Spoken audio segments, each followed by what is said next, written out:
Hello guys, Shirish here. So in past couple of weeks I have uploaded like a couple of videos based on the POCO X2's camera performance or testing out the POCO X2's camera abilities in general.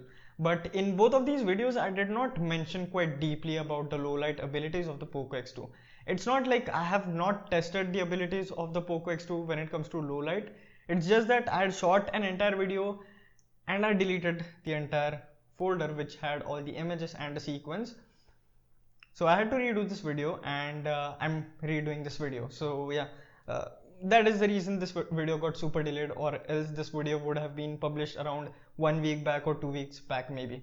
So anyways, I have captured a lot of low light photos, especially the light trails or the long exposure shots as people call them.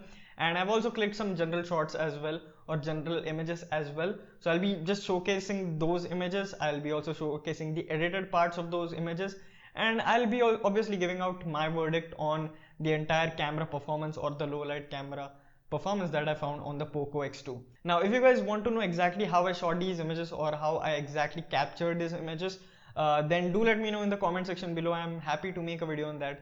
Already a lot of people have made a video, but if you guys want to know my side on this entire thing, then do let me know in the comment section below. And without any further ado, let's get into this. Always on my mind, all the time. You're always on my mind, all the time.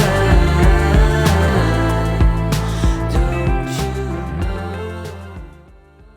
So guys, this is the first image that we have, and obviously this is a long exposure shot. Now here the framing is not really correct. That was because I had to place the phone in very uncomfortable situation on the tripod. Anyways, this is the edited one and it looks pretty nice. Second one over here, we have a shot of light which obviously has some sort of reflections coming out from the monitor and the fairy lights, and this is how the edited one looks like.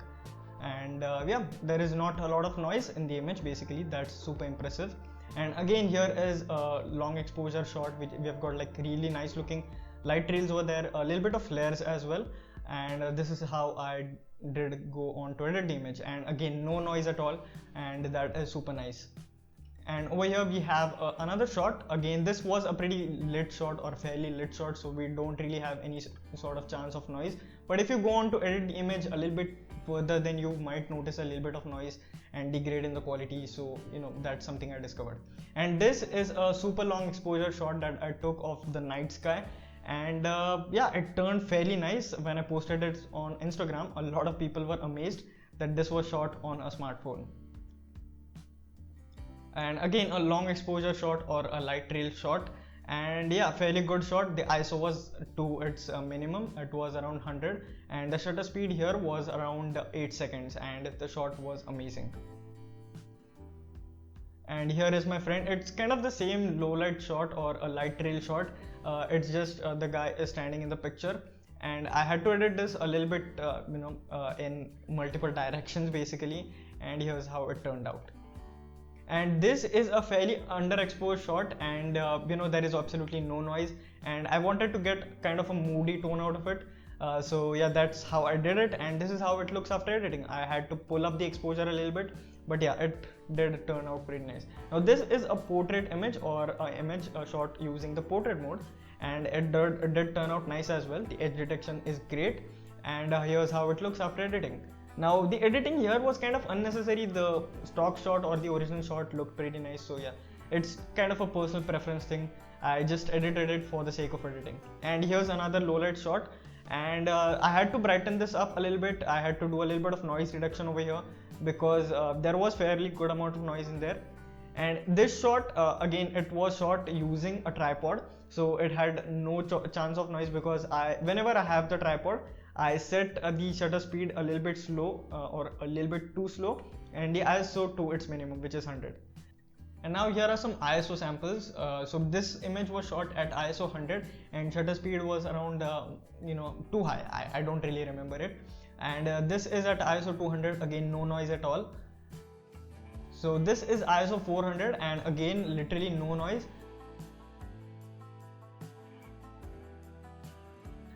From ISO 800, which is this image, the noise starts bumping up a little bit and you can see some sort of visible noise in the image. And here is ISO 1600, and again a lot of noise now, which is kind of expected. And let's see ISO 3200. So this is ISO maxed out, and as expected there is a lot of noise. Okay, so those were all the images and those were also the edited images that I showed you. And speaking about the editing that I did mess around with the colors in Lightroom. Now speaking about what I think about the Sony IMX686 when it comes to low light performance. Now Sony have always been the best in business when it comes to low light photography or low light performance in general. Not only for smartphones but also for their mirrorless camera series as well. And the Sony IMX686 is no exception to that. The camera performance in these low light conditions was phenomenal. I mean, I literally did not expect this phone to be this good, or rather a phone that comes at a price of 16,000 rupees to be this good when it comes to low light photography. Back in those days, like 3 to 4 months back, I had said that Realme XT has got great low light performance. Then again came Realme X2 Pro, which was priced at around 27 to 28,000 rupees. And on that phone as well, the performance or the low light performance that I got was really great. And I thought that yeah, maybe this is kind of the peak when it comes to budget cameras or budget phones. Obviously the Realme X2 Pro was not the budget device, but in terms of cameras, I was kind of satisfied with the low light performance that I was getting. And I thought maybe, we can't really go higher than that. But with the Sony IMX686, the POCO has just managed to do that. I mean, you can clearly tell from the noise levels. There is very less noise. Even at ISO 800, I have captured some images. Even at ISO 800, you don't see a whole lot of noise that you see on other phones or other camera sensors. And that is really great. Now, speaking about the detail levels in low lighting situations, the detail levels are insane. Now, the sensor size here as well is pretty large, which is why they have managed to embed 64 million pixels in that space. So yeah, obviously because the sensor is fairly large, the camera is able to sometimes overexpose the image in low lighting situations as well. Now this might sound a little bit odd, but hear me out. So basically when you are trying to take those long exposure shots or light trail shots, you basically have to set a shutter speed over 4 seconds or 8 seconds, or in some situations if you need to have that huge or long light trail, you'll also need to set it to 32 seconds. So when I was capturing these light trail images, I usually set the shutter speed to around 8 seconds or 16 seconds. The image started to get way too brighter. Now fortunately there is an exposure option which we can control, which can go up to like -2.0. So every single time when I was clicking low light photos and I wanted that slower shutter speed, I was forced to drop down the overall exposure of the image to -2.0 within the camera app itself.